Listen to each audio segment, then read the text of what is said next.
O Flamengo vinha de uma sequência de 8 vitórias consecutivas e foi a primeira vez que não venceu neste Campeonato Brasileiro no Maracanã. Tinha 100% de aproveitamento e agora empatou com o São Paulo. Vamos ver os melhores momentos. A gente começa de enfrentar o Flamengo e tirar a velocidade do jogo. Então, no segundo tempo, quando trocou passes curtos, já que não tinha o Antony no melhor momento dele, a chance de ter velocidade era o Antony. Não tinha, então troca passe curto, que você tira um pouco do ritmo da movimentação do Flamengo, que é o melhor time do Campeonato Brasileiro nesse momento.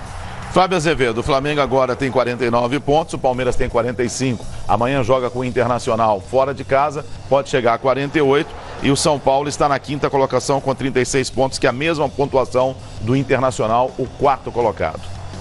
E nada está fechado, nada está definitivo. O Palmeiras joga fora de casa, então ele vence o Inter, encosta e encurta para 1. Seria o melhor dos mundos para que o campeonato tivesse emoção. Mas não vejo essa possibilidade tão real assim. O Palmeiras vai chegar lá e vai conquistar 3 pontos, não. O São Paulo veio para cá, para o Maracanã, depois de ser derrotado por quem? Pelo Goiás em casa? E aí, alguém esperava que o São Paulo arrancasse um empate como arrancou, trocando treinador ao longo da semana? Não. O Flamengo era amplamente favorito, fim de 8 vitórias em casa, 8 vitórias consecutivas, em casa estava 100% de aproveitamento, mas tem dia que vira noite. E hoje não foi o dia do Flamengo, algumas peças jogaram mal. Eu falei ontem aqui, o Flamengo pode perder para quem? Para ele, o dia que jogar mal. E o Flamengo jogou mal hoje. O Flamengo hoje não teve uma boa noite. Algumas peças não foram bem.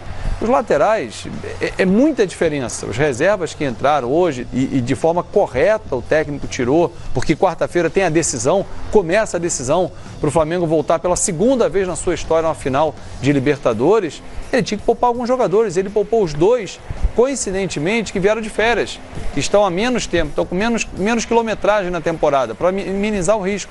E ele sabe que tem uma diferença técnica muito grande. O jogo apertou, ele já tirou o Rodinei no intervalo. A torcida começou a vaiar o René, tirou no segundo tempo, botou o Felipe Luiz. O René conseguiu errar 2 jogadas em sequência. Aí quando ele acertou, os jogadores do banco viraram para a torcida, aplaude aí, dá uma moral pro René. Mas aí o Jorge Jesus falou, não, vamos Felipe Luiz, vamos pro jogo. O Gerson entrou mal, como disse o Sormani, acontece. O Flamengo hoje não jogou bem, Aquele trio ali do meio campo que organiza para o Gabigol também não se encontrou. Bruno Henrique pelo lado direito, depois voltou para o centro, veio para a esquerda. Hoje o Flamengo não foi bem e o empate foi do tamanho que foi a partida. Um time se defendendo, um outro time tentando atacar, mas não com qualidade de sempre. Você viu alguma diferença nesse São Paulo do Fernando Diniz, Sormani? Eu acho que a parte anímica, né? A partir do momento que você pega os jogadores e eles definem que o substituto tem que ser o fulano de tal, é sinal que eles querem esse cara. E, obviamente, ao serem atendidos, a entrega deles durante o jogo é outra. Então a gente notou um São Paulo muito mais vibrante, muito mais intenso, muito mais envolvido com o jogo do que nas partidas anteriores com o Cuca. O Cuca é um técnico que tem problemas seríssimos de relacionamento com os jogadores. Não estou dizendo com todos, com alguns. E como o time é feito de 11, você pode ter problema com 1 ou 2 ou 3, você pode, evidentemente, você quebra o time, né? Você quebra o desempenho dele. Eu acho que isso aí estava acontecendo no São Paulo também. O jogador, o Cuca é um cara muito chato de vestiário, todo mundo fala isso. A gente lembra muito bem dos acontecimentos na época do Palmeiras. Então a gente vê um São Paulo com um outro técnico, um técnico que foi escolhido pelos jogadores e por isso mesmo os jogadores correram mais do que o normal, mais do que vinham fazendo habitualmente.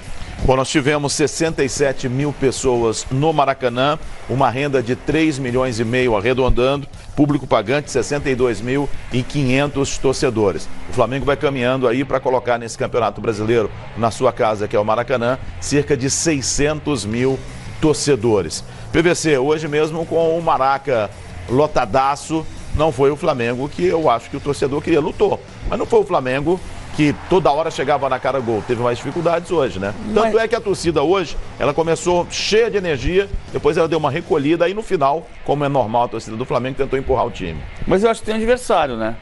Acho que tem uma característica do jogo que passa pela atuação do São Paulo. São Paulo foi brilhante? Não foi. Mas São Paulo, vou repetir o que eu disse agora há pouco, acho que São Paulo entendeu um ritmo que precisa se dar para tentar parar o Flamengo. O Flamengo no primeiro tempo, apesar de não ter sido a melhor atuação dele, aliás, o Flamengo já tinha diminuído o ritmo contra o Cruzeiro e já tinha sofrido contra 9 homens do Flamengo, do Internacional na quarta-feira. também tem a ver com a condição física. Pode ser que esse Flamengo esteja caindo? Ou ainda é cedo para isso? Eu acho que o Flamengo teve um ápice e ele teve 3 jogos que não foram no mesmo nível anterior. O jogo contra o Cruzeiro se resolveu pelas ações individuais do Arrascaeta e do Gabigol. O jogo contra o Internacional, o Flamengo tomou o gol de empate quando tinha 11 contra 9. É verdade que não é que sofreu, mas fez 3-1 num jogo que teve dificuldade. E muito em função da qualidade do De Arrascaeta, de um gol e um passe, do Rafinha, que participou de 2 gols, também de jogadas individuais. Hoje o Flamengo do primeiro tempo foi um Flamengo de muita movimentação. O grande diferencial do Flamengo é o fato dos 5 jogadores de frente não pararem de se mexer. Você vê o Gabriel na ponta direita, você vê o Gabriel centroavante, você vê o Bruno Henrique no primeiro tempo na ponta direita, no segundo tempo mudou de posição, aí não foi pela movimentação, foi por causa de orientação do Jorge Jesus. O Arrascaeta, que começa na ponta esquerda, vem por dentro. Isso aconteceu no primeiro tempo. O São Paulo tentou se defender e no segundo tempo achou um ritmo de mais troca de passe curto. Porque aí você tira um pouco a velocidade do jogo. O Santos tentou fazer isso. E o Santos esteve perto de conseguir parar o Flamengo no Maracanã, quando o Flamengo estava no ápice, não fosse, o senhor Mano lembrava aqui agora há pouco, o passe errado do Sacha, que deu um contra-ataque, e a jogada genial do Gabriel. Então, é anormal empatar com o São Paulo no Maracanã? Claro que não é. Não é. O ano passado o São Paulo ganhou do Flamengo no Maracanã. Não, mas veja bem, gente, esse Flamengo vinha de 8 vitórias. Sim. E um São Paulo com um treinador fazendo a sua estreia. Não tô aqui menosprezando o São Paulo, mas eu acho que hoje, por exemplo, o torcedor que não é do São Paulo ou do Flamengo, e o torcedor do Flamengo, eu acho que esse torcedor fala assim, não, o Flamengo hoje vai ganhar. Sabe? O favorito era o Flamengo. E eu acho que muito favorito. E é isso, estamos de acordo. Muito favorito. Mas o jogo começou, tudo mudou. Sim. Flamengo e São Paulo jogaram 18 vezes no Maracanã pelo Campeonato Brasileiro na história de 71 para cá. São 9 vitórias do Flamengo, 4 empates e 5 derrotas. Antes do jogo de hoje. Agora são 9, 5 e 5. Quer dizer que o Flamengo ganhou menos do que não ganhou. Quantos chutes ao gol o Flamengo deu? Na direção do gol? 13. Quantos chutes o São Paulo deu? 1. Sim. São Paulo deu só para se defender. Eu achei, se defender é muito mais fácil. Então o Flamengo não jogou tão mal. Eu achei o São Paulo hoje olha só, um o Flamengo não foi competente do São Paulo. O Flamengo time não... de defesa. Sim, e o parecia o Goiás. Perfeito. O São Paulo hoje parecia o Goiás contra o São Paulo no Morumbi. E o Flamengo não foi competente como nos outros jogos, PVC. Não teve competência, porque hoje não estavam bem. O quinteto que você disse que é tão bom, e é efetivamente, não começou. Porque do quinteto, um estava fora. Aí o Arão avançou um pouquinho. O Arão, ele é o cara mais... foi o Pires da Mota de hoje. Aí ele virou o Gerson, que não tem a qualidade do Gerson. Mas você jogou assim em outros jogos.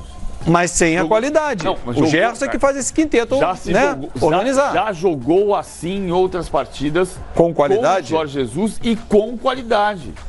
Com qualidade. Com a mesma qualidade que dá o Gerson e o Arão? Por exemplo, a maior goleada da história do Brasileirão desse ano foi com o Arão de meia. Com o Coelho. Não, tudo bem. Então assim... Você fala o 6-1 no Goiás? Ah, mas ganhou do morto, né? Não estava tão morto assim. 4, não, era um morto. Era um time que o Pardal Franco saiu pra frente, com 30 minutos já estava 4-0. Não era o Ney Franco, era o Claudinei. Era o Claudinei. É verdade. Ele foi de peito aberto. Foi o primeiro jogo depois da Copa América.